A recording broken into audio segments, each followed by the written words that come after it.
So who am I speaking with? Hi, this is Pete Fields. I lead team member enabling technologies for Wells Fargo. And you were telling me that you have a system called the rack to determine whether a project is feasible or not. Explain, what is the rack? It really is just a process that helps us identify upfront when we're considering deploying a new, perhaps E2O type technology. What are the different considerations around it, whether they're employment law related, records retention related, privacy related? It brings all those stakeholders together at one time. We vet the new capability. They give us sort of an initial assessment of it. Is it low complexity, medium complexity, high complexity? And that drives from there what we do around risk mitigation and how we roll out the new capabilities.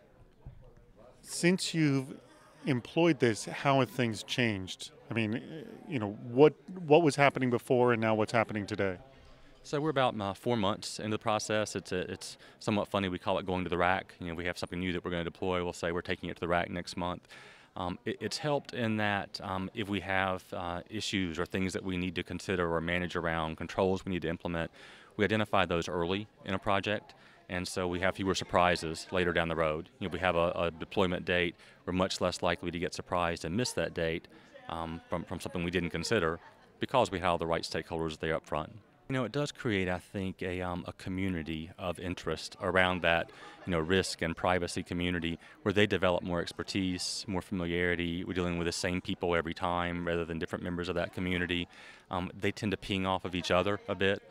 So, one will raise an issue or a concern, and another from a different risk community might assuage some of those concerns because of their own experience or perspective. So, just some benefits there around that community of interest and community of practice. The fact that you're sort of forcing all these stakeholders to come together where they normally don't come together, are you seeing sort of new sort of innovations appearing, or just new conversations that didn't appear before? Definitely new conversations. It's not so much a source of innovation as it is a source of expert perspective on employment law or privacy or information security. So I'd say the quality of the conversations is better, and even the folks who are expert in say employment law, I think are finding that they're rendering better decisions, better opinions because of the interaction that they're having with someone from information security or privacy or a different group.